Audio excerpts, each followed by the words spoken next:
Here's a guy on the Gilly Crane hotline that's probably listened to quite a bit of Rush in his time. Mike Hutchens.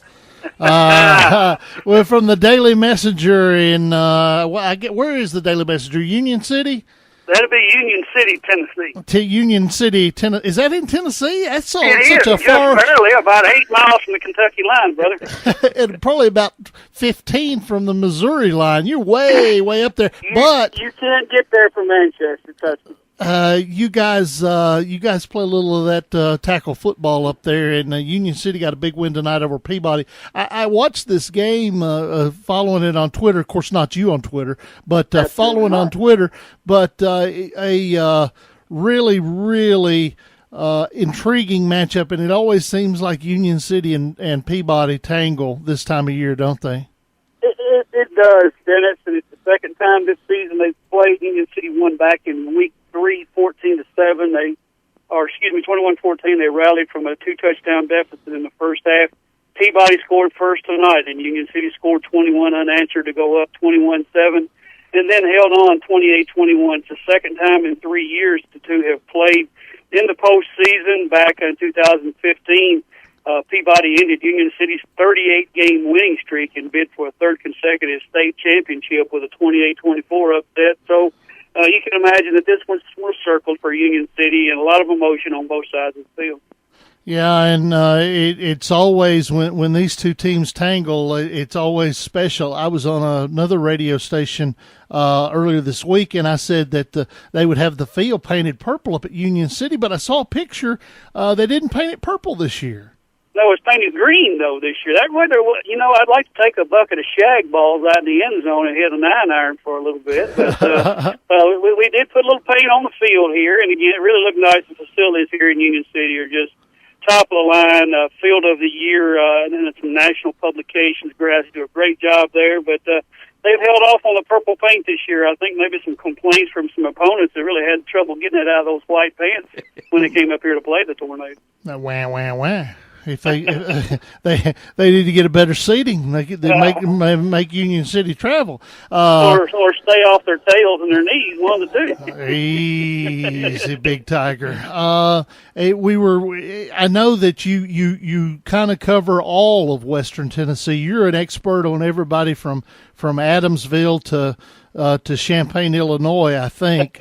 But Huntington comes down and loses in double overtime tonight to Cornersville down in our neck of the woods. That's got to be a little bit of a surprise.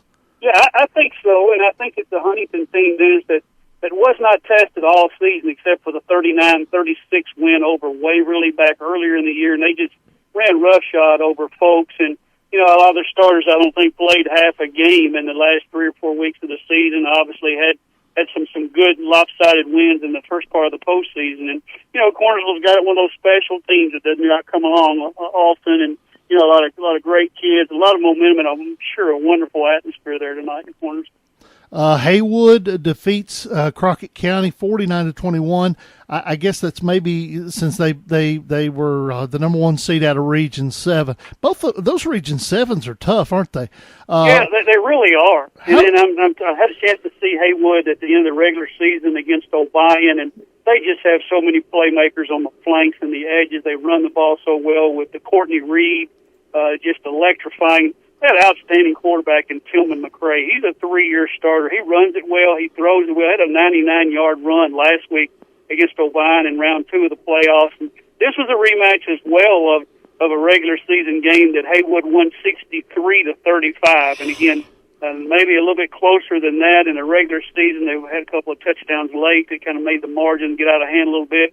Kevin Ward's club there at Crockett County, a really good season, lost 3 times, 2 times to Haywood, and the other time to Covington, which is playing in the 3A semifinals next week. Yeah, let's talk about Covington. They went in and got the unbeaten Raleigh Egypt tonight. It was in Covington.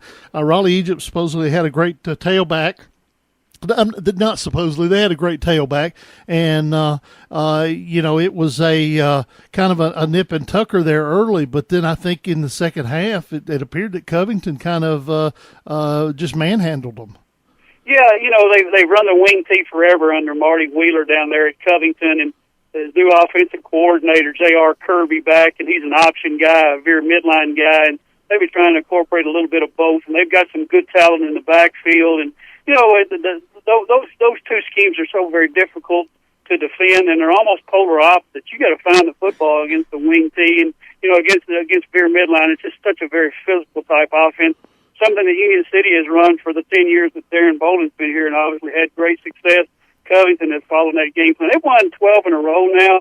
Their only loss was the opener of the season to Munford, a Tipton County rival there for both those teams, and just a really good football team there in Tipton County with Covington. Is Dresden going to go to the wing T? Just kidding. Lake County goes on the road down to Hillcrest. It's hard to go down in Shelby County and get a win. Lake County does it 35-6. Lake County's up there in your backyard. How good are they? Dennis, I think they're basically a year ahead of schedule. They play a lot of sophomores. They do. They have a few veterans sprinkled in. Desmond Johnson's an outstanding little scat back in their one-back set there. He averaged 11 yards a carry during the regular season. They throw the ball very efficiently when they do choose to go to the air with Zach Dryden. They're in a spread, but they want to run the football. And, again, a lot of young players, a lot of sophomores that have grown up, and obviously some good things have fallen for them. They get Hillcrest on the road instead of a rematch with Dresden. And now with Huntington out of the way, I think those folks there in Tiptonville think they got a shot to get to Cookville. But they got to go through Frog Bottom. Yes, they do. Frog Bottom in Cornersville. Yes, we're going to talk to Gerard Randolph hopefully in the last half hour for Cornersville. But where are you going next week? I'll be at Columbia Academy and then watching Union City and then Columbia Academy in the 2A semifinals. Union City, just an outstanding running football team. Tonight was the 9th time in 13 games that they've rushed for more than 400 yards. A young man, Trey Jones, starting fullback, and he's missed 2 games. He went over 2,000 for the season. Tonight he had 79 yards on about 15 carries, had a couple of touchdown runs. Quarterback Braxton Waddell is over 1,400 yards right now. He had 197 and a 50-yard touchdown run tonight. And then they have a third back, a junior, Connor Hurt. He ran for 137 and a score tonight. A little bit different kind of Union City team this season. They're still running veer midline, but they're doing it out of the I formation instead of the double slot, and it seems to have worked real well for them. They've been really powerful on the offensive side. Struggled a little bit defensively the last half of the season, the first couple of weeks of the playoffs, but played really well tonight against a very explosive Peabody team. Nobody does it better. Nobody covers West Tennessee football like Mike Hutchens. Hutch, I appreciate you. I love you, man. Listen, tell everybody how they can follow you on Twitter. That's the last thing I'm going to do before I sign off from this world. I'm getting on Twitter.